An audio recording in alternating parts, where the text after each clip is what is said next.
नमस्कार दोस्तों, स्वागत है हमारे YouTube चैनल पर। राधा श्री कृष्ण का बचपन का प्यार थी। श्री कृष्ण जब 8 साल के थे तब दोनों ने प्रेम की अनुभूति की। राधा श्री कृष्ण के दैवीय गुणों से परिचित थी। उन्होंने जिंदगी भर अपने मन में प्रेम की स्मृतियों को बनाए रखा। यही उनके रिश्ते की सबसे बड़ी खूबसूरती है। कहा जाता है कि श्री कृष्ण को केवल 2 ही चीजें सबसे ज्यादा प्रिय थी। ये दोनों चीजें भी आपस में एक दूसरे से गहराई से जुड़ी हुई थी, बांसुरी और राधा। कृष्ण की बांसुरी की धुन ही थी जिससे राधा श्री कृष्ण की तरफ खींची चली गई। राधा की वजह से श्री कृष्ण बांसुरी को हमेशा अपने पास ही रखते थे। भले ही श्री कृष्ण और राधा का मिलन नहीं हो सका, लेकिन उनकी बांसुरी उन्हें हमेशा एक सूत्र में बांधे रही। श्री कृष्ण के जितने भी चित्रण मिलते हैं उनमें बांसुरी जरूर रहती है। बांसुरी श्री कृष्ण के राधा के प्रति प्रेम का प्रतीक है। वैसे तो राधा से जुड़े कई अलग अलग विवरण मौजूद हैं, लेकिन एक प्रचलित कहानी नीचे दी गई है।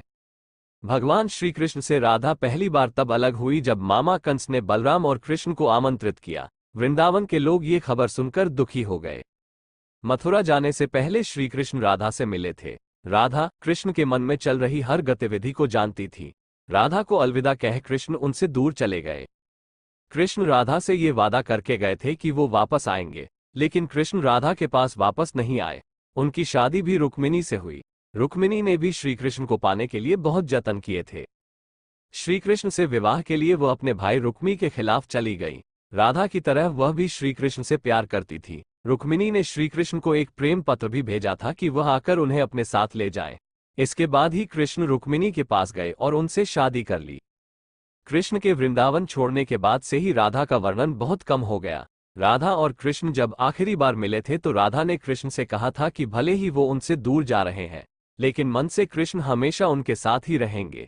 इसके बाद कृष्ण मथुरा गए और कंस और बाकी राक्षसों को मारने का अपना काम पूरा किया। इसके बाद प्रजा की रक्षा के लिए कृष्ण द्वारका चले गए और द्वारकाधीश के नाम से लोकप्रिय हुए।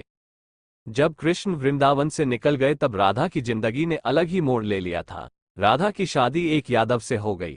राधा ने अपने दाम्पत्य जीवन की सारी रस्में निभाई और बूढ़ी हुई, लेकिन उनका मन तब भी कृष्ण के लिए समर्पित था।